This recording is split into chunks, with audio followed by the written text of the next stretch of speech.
To be quite honest with you guys, uGeneral Sibiya noma ngawafaka lama ring okuthwala ezandleni abe5 at this stage they won't help him. Lochane kuba fana msiza lo.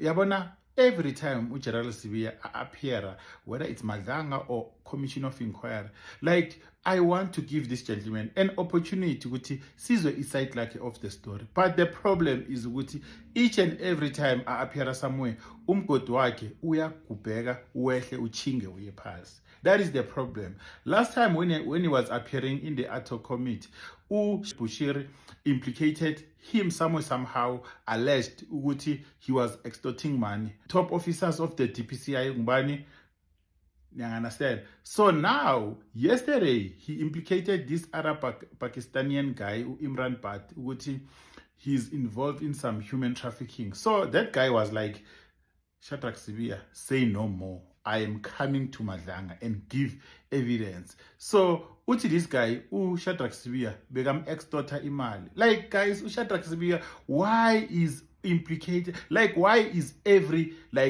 scandal?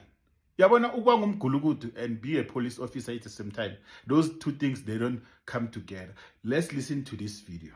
Imran, a very good evening to you. I mean, Sibiya told us in the commission today that a fraud case was opened against him in 2015, and this was from someone called Imran Bhatt, a Pakistani national who had investigated, or rather he had investigated, for alleged human trafficking. Is that you, Imran? I am the same Imran Bhatt. So are you aware of this case that was opened in 2015? Yes, definitely. I opened the case against General Sibiya, and he's lying where he's saying he investigated me. It's other way around. It's myself and the DPCI head office. We investigated him. His involvement with the human trafficker and the counterfeit cigarette people. We have all the evidence, and I'm coming to commission very soon. So maybe just give us a bit more background, Imran. When you say you investigated him, are you an authority of the police? How is it that you were investigating General Sibiya, particularly on these charges of human trafficking as well as counterfeit goods? So basically what happened, I went ahead with a complaint. And then I was referred to General Sibiya while he was brigadier then in head office. And to attend my complaint, honestly speaking, he never attended, he never did anything, but we stay in touch. When he moved to Gauteng as a provincial head,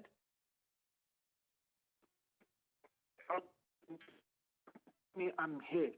Then we start talking again. We are losing you, Imran. Maybe if you could just start from the point where you said where he moved as head in Gauteng. If you could take it from there, please, because the line seems to be breaking up a bit. Can you hear me now? Yes, we can hear you clearer now. So he moved, when he was moved to Gauteng as a provincial head, so we got in touch again, and I went and see him at his office. The man started storing money from me. Believe me, I have all the evidence. Every single payment I made to General, from 1,000 to 100,000 up to a couple of millions, he has extorted from me. I have every single evidence what he took from me. I end up open the case, and that's not the only case. There is a case, attempted murder, kidnapping, and to assassinate me. He was paid by actual kingpin of the human trafficker to take me out. He came to my home while sitting in the car with the bogus police and the Ukaroleni Metro Police to kidnap me. God is my witness. I was survived that night because I called the local police. All the evidence are there. Unfortunately, when the regime changed, the new leadership came in with the SAPs and the DPCI, everything fall. I have recording of the SPPs begging me and police to not follow these cases. General Sibiya is not the policeman. I am saying on the national TV, he's the biggest criminal and thug in this country. And I'm challenging him. I have all the evidence, and I'm coming to commission, and I will expose him with all the evidence. So, Imran, you speak about paying anything from 1,000 to millions, you've said, to General Sibiya. What were you paying for? Protection fees, for no reason. And every time I go, and because my basically complaint was my life was under threat. So every time I go, he has an issue, he's broke, he wants 1,000 rand, he wants 5,000, he wants 10,000. I thought man is busy assisting me. On the end, I realized he's actually extorting money from me, and when I realized he's busy with the same people which I complain about, they are his friends. And that's where the problem starts. That's where he started going after me. He's saying I'm a human smuggler, human trafficker. I am challenging him. He said he investigated me. He was the head of Hawks. What was the conclusion of the investigation? Why he didn't arrest me? He must bring it on. I am saying on national TV, I'm in the position of evidence where I will present very soon to have him arrested. If you could just maybe clarify for us, Imran, I mean, you're saying here that you are going to be appearing before the Madlanga Commission. I identified the commission today. My name is being mentioned, and I must be given opportunity to come and present what I have. Because the human trafficker allegation is very serious. It certainly is. Imran, and also in the start of our conversation, you were breaking up a bit. Did you mention the line of work that you are doing that led you to wanting to get protection from General Sibiya? Not at all. Not at all. I have nothing done wrong. I'm not involved with any illegal activities. I was reporting illegal activities to the right authority. Happened to Sibiya was the head of Hawks in Gauteng province. I thought he's looking into our complaint, not knowing he was extorting money through me to other people and from me. And on the end, when I found out the very same criminal who are involved in these illegal activities are his friends, and they are the one who were paying him. I'm saying that X5, I opened the case. I will bring it proof how he got it. That X5 was pounded with the counterfeit cigarette by his team, and then he took the car. He never bought it. By Indian men from the world. Then someone from Pakistani community who made a statement against the men got killed. I'm in the position of evidence. I have provided to the right people already the statement. Okay, guys, let's go back to Madlanga Commission of Inquiry, 19 February 2026. Shadrick Sibiya was giving the testimony. I told you ukuthi after lunch angeke kube mnandi. After lunch indoda beyingingisa. So namhlanje uShadrick Sibiya uthe ngizokhuluma my marathon today, guys. Ngicela forgive. If ever you don't know my marathon, at least today you will learn some of the keywords. So uShadrick Sibiya uthe i-white BMW leya evelile lapha on the picture. Niyakhumbula when General Khumalo was giving a testimony yakhe. Uthe i-white BMW leya vele ngeye DPCI or ngeyakhe, but on that particular day bekangekho yena, ningamfaki endabeni ze BMW ukuthi uwitness F. Ngiyakhumbula uwitness F on Monday was supposed to appear ku Madlanga Commission of Inquiry, and then lawyer lakhe uNgwato wafaka application with this guy. He is hospitalized, so he's not available, so he's buying some time. Allegedly ukuthi uwitness F is one of the top guys naye okhona kule corruption yabo Shadrick Sibiya. So maybe he wanted to hear ukuthi Shadrick Sibiya uthini first before he appears. So but witness F is not available until somewhere end of this month because of his hospitalized. So Shadrick Sibiya wathi iBMW leya yena on that particular day bekangekho, it was assigned to somebody else, yena bekase Cape Town.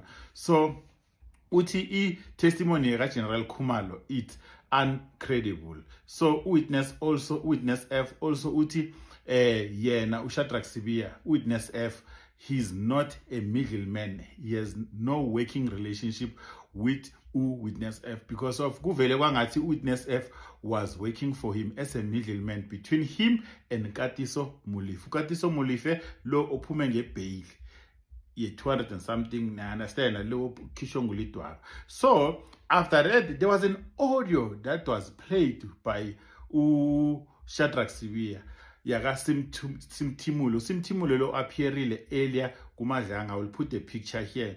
Usimtimule naye I think kumele abuye this lady because she scammed Abu Madlanga. Act as if like yena ipolisa elithembekile, meanwhile deep down uyazazi ukuthi naye ukhohlakele. So on that audio usimthimule uyaveza ukuthi Fanny Masemula uli menemene, so uyi hypocrite. So uFanny Masemula was supposed to act, and futhi kunezinto azenza kwangathi yena. I will play you the audio as well shortly now. So the other thing is that uthi Shadrick Sibiya usimthimule claimed overtime, and then that overtime yena Shadrick Sibiya akayazi, and usimthimule wayiclaima ukuthi those are the people of our protector Shadrick Sibiya ama bodyguard, which doesn't exist. And usimthimule ngiyakhumbula when she was testifying uthe batsho relationship yakhe no Shadrick Sibiya is a touch and go, because Shadrick Sibiya today on sasa off. So and then also Shadrick Sibiya wathi Masemula failed to take ama decisions regarding indaba yama docket lawa I-121. But there's one thing that I don't understand, guys.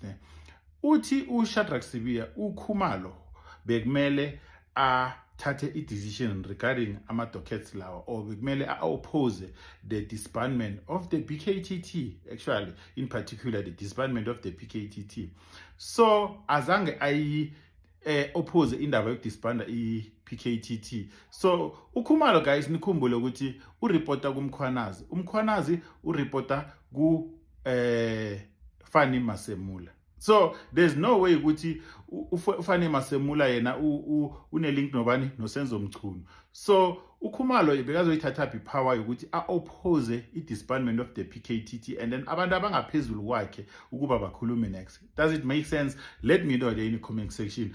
Also Shadrick Sibiya wathi uBrown Mokgotsi uyamazi as a business person from Northwest. They met in January 2025, but they never had any working relationship, and also he never attended any ANC gala dinner. So it was very nice, especially cross-examination yaga Shadrick Sibiya, guys, because the main topic, it was the disbandment of the PKTT, whereby uMadlanga labekati show me a decision whereby ukuthi what led to the disbandment of the PKTT, and for you ukuthi ubhalele letter leya ukuthi the disbandment of the PKTT must be implemented.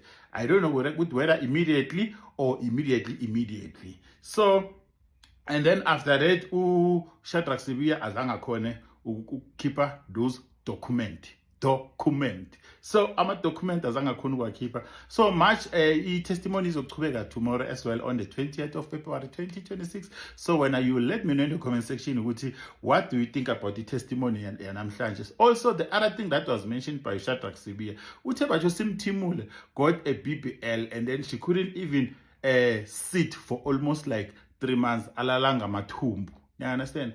Like, guys, mina yazi into yaka Sibiya, guys, yangirara because of ukurara ukucakeka, guys. Into yaka Sibiya yangirara because uSibiya each and every time ne kuvela something guy, and then alile athi thina we like umkhwanazi, there are people on social media. Siyomsupporta njani like angumgulukudu? Usupporta njani umgulukudu? Like, can somebody enlighten me? Angenze understand. So guys, you let me know in the comment section what do you think about testimony of Shadrick Sibiya today on the 19th of February 2026. Let's meet in the comment sections. Make sure you follow for more. Like, comment, and repost. I think the first time you mentioned it, you said we all did not expect the disbandment. And then you said it again later. You've said it 4 times. That's correct. I find it rather odd that you say you were not surprised and that General Masemula should not have been surprised when all of you say 4 times, did not expect this. I'm just making that observation and to have it on record. You may continue with you. But if you want to comment, General, you may. I really wish I want to comment, Chair, and it is with respect as well, I'm not challenging the Chair. When I say General Masemula cannot say he was also shocked or surprised, I'm just banking on the fact that it was not the first time we all saw a letter was just drafted, having not had any discussion prior at all. But you don't expect it, and I would think you must be surprised when you see it, when you did not expect it. That's the point I'm making. If the chair calls me one day into a meeting and say, General, I'm concerned about 1, 2, 3, 4 that is happening, and I think we really need to relook into this situation and that, and then go think about it. But we need to reconsider this or to review this, look into that one. Then I indicate and said no, but I don't think it will make any problem. There's any problem in this regard. You see, there wasn't. Okay, continue. Then I say I don't see any problem. I think it can be done. Then it all goes quiet. It's festive season now. We're all over the country doing festive season.